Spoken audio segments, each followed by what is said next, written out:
శాసనసభలో ఈరోజు సభా సాంప్రదాయాలని మంటగలిపే విధంగా ఆల్రెడీ అధికార పక్షానికి సంబంధించి గవర్నర్ గారి అడ్రస్ మీద ఇద్దరు సభ్యులు మాట్లాడారు. మా సభ్యుడు జగదీశ్వర్ రెడ్డి గారు మాట్లాడుతున్నటువంటి ధర్మిల వారు ప్రతిసారి అతని ఇబ్బంది పెట్టేటువంటి ప్రయత్నం జరుగుతుంది కూడా మీరందరూ చూశారు. ఈరోజు జగదీశ్వర్ రెడ్డి గారు శాసనసభలో ఏం మాట్లాడిండో మీరు లైవ్ ద్వారా చూశారు.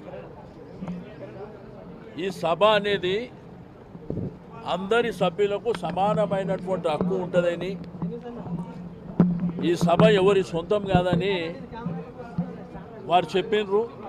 స్పీకర్ గారు మీరు పెద్ద మనిషిగా అక్కడ ఉన్నారని కూడా చెప్పారు.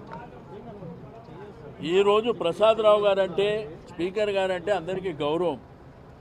వారిని యునైనిమస్గా ఎలక్ట్ చేయడానికి కూడా మేము సహకరించినటువంటిది. కానీ ఇప్పుడు ఇక్కడికి మీడియా పాయింట్ దగ్గరికి కాంగ్రెస్ పార్టీ సభ్యులు వచ్చి ప్రతిసారి మాట్లాడితే దళితుడు దళితుడు అని చెప్పి వాళ్ళే అవమానించే విధంగా మాట్లాడుతున్నారు.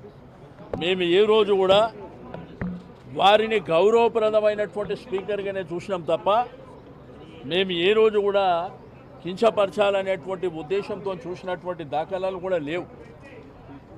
అసలు జగదీశ్వర్ రెడ్డి గారు మాట్లాడింది ఈ సభ అనేది అందరిది, ఈ సభ ఎవరి సొంతం కాదు అనే విధంగా వారు మాట్లాడారు. మీరు స్పీకర్ గారు పెద్ద మనిషిగా అక్కడ కూర్చున్నని కూడా మాట్లాడారు. వాళ్ళకి ఏం తప్పు అనిపించిందో సస్పెండ్ చేయాలి అని మాట్లాడుతున్నారు. అది కరెక్ట్ కాదు. ఎందుకంటే ఈ యొక్క శాసనసభలో మా ప్రతిపక్ష నాయకులైనటువంటి కేసీఆర్ గారికి ఛాంబర్ లేకుండా చేసిన ఆ అవమానాన్ని మేము భరించినాం. మీరు చూసినారు ఈ యొక్క శాసనసభ సమానమైనటువంటి, అక్కడ అధికార పక్షానికి కానీ ప్రతిపక్షానికి కానీ, అక్కడ ముఖ్యమంత్రి ఛాంబర్ కానీ ఇక్కడ ప్రతిపక్ష నాయకుని ఛాంబర్ కానీ గౌరవప్రదంగా ఉన్న అవమానపరిచారు. పిఎస్సి చైర్మన్ మాకు హక్కుగా వచ్చేది అక్కడ కూడా అవమానపరిచారు. నిన్న కూడా చూస్తే ముఖ్యమంత్రి గారు మాట్లాడారు, స్ట్రేచర్ అని స్ట్రక్చర్ మీద వండుకుండని, తర్వాత మార్చూరి పోతాడనే ఒక తెలంగాణ రాష్ట్రాన్ని సాధించినటువంటి ఒక మహానాయకుడు, 10 సంవత్సరాలు అద్భుతమైనటువంటి పరిపాలన అందించినటువంటి కేసీఆర్ని గారు పట్టుకొని మార్చూరికి, అంటే ఎవరైనా కానీ ఏ నాయకుడు ఎంతటి నాయకుడైనా కానీ ఎదుటివారి చావును కోరుకునేటువంటి నాయకుడిని ఎక్కడైనా చూస్తామా మనం? ఈరోజు ఏంటంటే ప్రతిదీ డైవర్షన్ పాలిటిక్స్. ఇప్పుడు మీడియా పాయింట్ దగ్గర కూడా మేము మాట్లాడనీకి వస్తే అక్కడ కూడా మాట్లాడనీయకుండా వాళ్ళందరూ ఒకళ్ళనికొకళ్ళు వచ్చి మాట్లాడేటువంటి కార్యక్రమాలు చేయడం కూడా మీరు చూస్తూ, సభ అనేది సాంప్రదాయాల ప్రకారం నడవాలనేటువంటి ఉద్దేశం ఈ ప్రభుత్వానికి ఏ కోశాన కూడా లేదు. మేము బుల్డోజ్ చేస్తాం, మా ఇష్టం ఉన్నది మాట్లాడతాం, మీరు వింటే వినాలి లేకపోతే లేదు, మా ఇష్టానుసారం చేసుకొని పోతాం. ఇక్కడంట 15 నెలలల్లో వాళ్ళు బ్రహ్మాండమైనటువంటి పరిపాలన ఇచ్చింది, ప్రజలు చూసారు. డెఫినెట్గా ప్రజల సమక్షంలో అవన్నీ ఉన్నాయి. కానీ మా హక్కుగా వచ్చినటువంటిది అంటే అధికార పక్షం మాట్లాడినాక ప్రతిపక్షం అవకాశం ఇచ్చినటువంటి స్పీకర్ గారు అవకాశం ఇచ్చినప్పటికీ వారు జగదీశ్వర్ రెడ్డి గారు మాట్లాడేటప్పుడు ప్రతిసారి ఇబ్బంది పెట్టేటువంటి ప్రయత్నం జరిగింది, మీరు చూసారు. వారు కూడా ఏం మాట్లాడినరు, ఈ సభ అనేది అందరికి హక్కులు ఉంటాయి, ఒక పార్టీకి సంబంధించింది కాదు, మీరు ఇక్కడ పెద్ద మనిషిలాగా ఈ సభకు నాయకత్వం వహిస్తున్నారని చెప్పారు. ఆయన తప్పేం మాట్లాడిండో మరి ఎందుకు సస్పెండ్ చేయమంటుర్రో, మాట్లాడితే దళితుడు అని ఎందుకు సంబోధిస్తున్నారో మేము ఆ పద్ధతిలో చూడలే. ఆయన ఒక గౌరవప్రదమైనటువంటి శాసనసభాపతిగానే మేము చూసినాం తప్ప మేము వ్యక్తిగా కానీ కులపరంగా కానీ చూసినటువంటి దాఖలాలు లేవు. కాబట్టి ఇప్పటికైనా మీరు ఎన్ని ఇక్కడ చేసినా కానీ అల్టిమేట్గా ప్రజలు చూస్తున్నారు, ఇక్కడ ఏమి జరుగుతుందో ప్రజలు చూస్తున్నారు, ఎవరేం మాట్లాడుతున్నారో చూస్తున్నారు, ఎవరు వల్గర్గా మాట్లాడుతున్నారో చూస్తున్నారు, ఎవరు బుల్డోజ్ చేసే ప్రయత్నం చేస్తున్నారో చూస్తున్నారు. ఎందుకంటే ఈ శాసనసభ అనేది మనము కనీసం 35-40 ఏళ్ళ నుంచి నేను చూస్తున్నా, ఇది పద్ధతిగా లేదు. నేను అసెంబ్లీలో కూడా చెప్పిన పద్ధతి ప్రకారం నడిపించుకోవాలా, కానీ ఇట్లా బుల్డోజ్ చేస్తే అంటే మీ ఉద్దేశం ఏంది? మేము నడిపించుకుంటాం, ఇక మీరు రావద్దనా? మీరు రావద్దనుకోనికి ఇట్లా మీరు అట్లా డిసైడ్ చేసుకుంటే మేము కూడా ఆలోచిస్తాం. కానీ ఇది పద్ధతిగా లేదు. అక్కడ జరిగింది మీరు కూడా టీవీ లైవ్లో చూడండి. ఆయన అన్పార్లమెంట్ కానీ కించపరిచినట్టు కానీ ఒక్క పదం అన్న ఉందో మీరే ఒకసారి చూసి ప్లే చేయండి. మాట్లాడని దానికి ఏదో నిన్న మొన్న ముఖ్యమంత్రి గారు ఇక్కడ శాసనసభలో కాంగ్రెస్ పార్టీ మీటింగ్ పెట్టినప్పుడు, వారి యొక్క లెజిస్లేచర్ మీటింగ్ పెట్టినప్పుడు మరి వారు ఏదో మీరు గట్టిగా ఉండాలని పేపర్లో టీవీలో చూసినాం. మరి అది చూపించడానికి వీళ్ళు ప్రయత్నం చేస్తున్నారో తెలియదు, కానీ అక్కడ జరిగినటువంటి అంశాన్ని క్లియర్గా అక్కడ మాట్లాడింది ఏమీ లేదు జగదీశ్వర్ రెడ్డి గారు. రెండోది, ఆయనకు వచ్చిన అవకాశాన్ని మధ్యలో వాళ్ళు ఇంటర్వ్యూన్ అయ్యి ఓసారి ఒక విప్ గారు మాట్లాడతారు, ఒక మంత్రి గారు మాట్లాడతారు.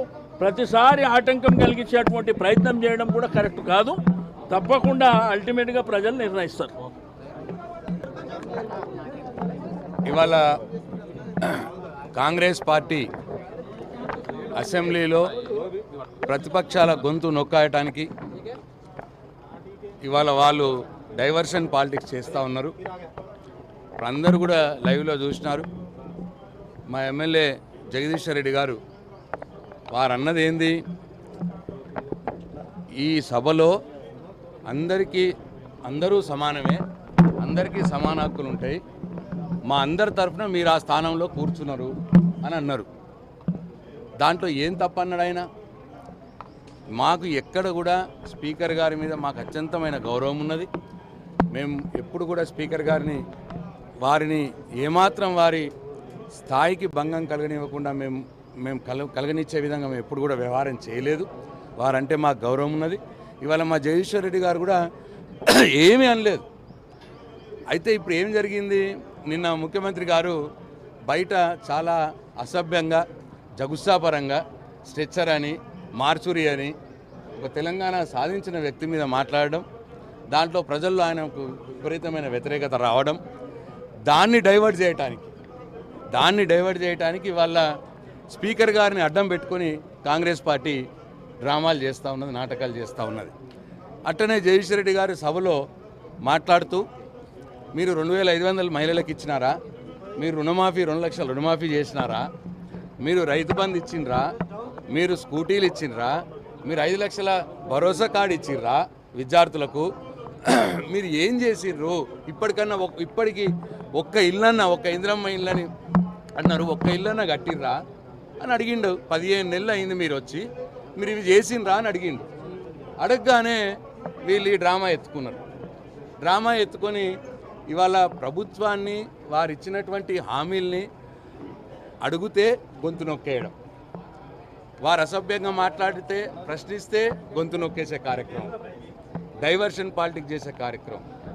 చివరికి ఇక్కడ మీడియా పాయింట్కి వస్తే మొత్తం కాంగ్రెస్ లెజిస్లేచర్ పార్టీ అంతా మీడియా పాయింట్ ఉన్నది. అట్లా ఉంటుందా అండి? ఎప్పుడన్నా చూసిర్రా మీరు? మీడియా పాయింట్కి వస్తారు, ఒక 4 వస్తారు, 2 మాట్లాడతారు, పోతారు. ఇప్పుడు నేను అనుకుంటా బహుశా ఇప్పుడు ఆయన 12వ వ్యక్తో 15వ వ్యక్తో మాట్లాడుతున్నాడు. ఇంకా ఒక 10 మంది లైన్లో ఉన్నారు. దీని ఉద్దేశం ఏంది? స్పీకర్ గారు ఇప్పుడు బెల్ కొట్టగానే హౌస్ స్టార్ట్ అయితే మాకు అవకాశం లేదు, ఇక మీడియాకు మాట్లాడే అవకాశం లేదు. మీడియా పాయింట్లో కూడా మా గొంతు నొక్కే ప్రయత్నం, అక్కడ అసెంబ్లీలో మా గొంతు నొక్కే ప్రయత్నం. వాళ్ళు హామీలు అమలు చేయకపోతే, అడగపోతే మాకు మైక్ కట్ చేస్తే, అయ్యా మీరు మా తండ్రి లాంటి వారు, ఇక్కడ అందరికి సమాన హక్కు ఉంటుంది, అందరూ సమానమే, మీరు మా అందరి తరఫున ఆ కుర్చీలో కూర్చున్నారు అని మా జగదీశ్వర్ రెడ్డి గారు అంటే, స్పీకర్ గారిని ఏదో అన్నారని, స్పీకర్ గారిని అవమానం చేసిరని వారి క్యాస్ట్ పెట్టుకొని ఇవన్నీ కూడా డైవర్షన్ చేసే పాలిటిక్స్ ఇవాళ ఆడుతూ ఉన్నారు. కానీ కాంగ్రెస్ పార్టీ ఎంత డైవర్షన్ పాలిటిక్స్ చేసినా కింద ప్రజలంటూ వాళ్ళు ఉన్నారు, వాళ్ళకు తెలుసు వీళ్ళు ఏం చెప్పిండ్రు, మరి ఇప్పుడు ఏం వస్తున్నది. వీళ్ళు 100 రోజుల్లో ఇస్తామని ఎందుకు చెప్పిర్రండి? మరి ఇప్పుడు 15 నెలలు అయింది, 100 రోజుల్లో ఎందుకు చెప్పాలండి? మా 5 సంవత్సరాల కాలంలో మేము హామీలు చేస్తామని చెప్పేది ఉండే అప్పుడు వాళ్ళు. మేము అడుగుతున్నది అదే, మీరు 100 రోజుల్లో చెప్పిర్రు కాబట్టే, మీరు 100 రోజుల్లో ఇస్తామని, 100 రోజుల్లో 2 లక్షల రుణమాఫీ చేస్తామని, 100 రోజుల్లో మీరు 15,000 రైతు భరోసా ఇస్తామని, మీరు సన్నవడ్లకు బోనస్ ఇస్తామని, మీరు తులం బంగారం ఇస్తామని, మీరు 5 లక్షల విద్యార్థులకు భరోసా కార్డు ఇస్తామని, 4,000 రూపాయల నిరుద్యోగ భృతి 100 రోజుల్లో ఇస్తామని, మీరు ఈ స్కూటీలు ఆడపిల్లల స్కూటీలు ఇస్తామని, మీరు ఇవన్నీ కూడా 100 రోజుల్లో ఇస్తామన్నారు. కాబట్టే ఒక ప్రతిపక్ష పార్టీగా మాకు బాధ్యత ఉన్నది. మేము అడుగుతూ ఉన్నాం, అది కూడా శాసనసభ వేదికగా అడుగుతూ ఉన్నాం. మేము ఇంకెక్కడ అడగాలి ప్రభుత్వాన్ని, ఎక్కడ ప్రశ్నించాలి మేము ప్రభుత్వాన్ని? డెఫినెట్గా శాసనసభ వేదిక ద్వారా ప్రశ్నిస్తున్నాం. మేము ప్రశ్నిస్తుంటే దానికి సమాధానం చెప్పలేక డైవర్షన్ పాలిటిక్స్ చేసి స్పీకర్ గారిని అడ్డం పెట్టుకొని ఇవాళ డ్రామాలు చేస్తున్నది కాంగ్రెస్ పార్టీ. మా జగదీశ్వర్ రెడ్డి గారు కానీ మేము కానీ ఎన్నడూ కూడా స్పీకర్ గారిని అవమానపరిచే విధంగా వ్యవహరించలేదు, వ్యవహరించం కూడా. మాకు ఆ ఉద్దేశమే లేదు. మేము కూడా ఆయనకు ఏకగ్రీవంగా స్పీకర్ కావటానికి మేము సహకారం చేసిన వాళ్ళం. మాకు కూడా ఆయన స్పీకరే, మా అందరికో తండ్రి లాంటి వారు ఆయన. అదే మాట చెప్పినాం మేము. ఈ శాసనసభ, జగదీశ్వర్ రెడ్డి గారు అన్నది శాసనసభ అందరిది, అందరికీ సమాన హక్కులు ఉంటాయి, మా అందరి తరఫున మీరు ఆ కుర్చీలో కూర్చున్నారు అన్న మాట మాట్లాడిండు. దాంట్లో తప్పేం మాట్లాడిండండి? వీళ్లకు ఆడలేక పాత గజ్జలు అన్నట్టు వాళ్ళు చెప్పిన హామీలు అమలు చేయలేక అసెంబ్లీలో ఎక్కడ నిలదీస్తున్నారో అని చెప్పి దానికి సమాధానం చెప్పలేక ఇవాళ స్పీకర్ గారిని అడ్డం పెట్టుకొని ఇవాళ ఇటువంటి డ్రామాలు చేస్తూ ఉన్నారు. కానీ అంతిమంగా ప్రజలు నిర్ణయిస్తారు, ప్రజలు అన్నీ గమనిస్తున్నారని చెప్పి వాళ్ళకి నేను హెచ్చరిస్తూ ఉన్నాను. Thank you. ఏమన్నా మా జగదీశ్వర్ రెడ్డి గారు ఏమన్నా తప్పు మాట్లాడితే కదా, ఏమన్నా అన్పార్లమెంటరీ మాట మాట్లాడితే కదా క్షమాపణ అనే టాపిక్ వస్తుంది. చూడండి, మీరు లైవ్లో చూడండి, మళ్ళీ ఒకసారి మీరు ప్లే చేసి చూడండి.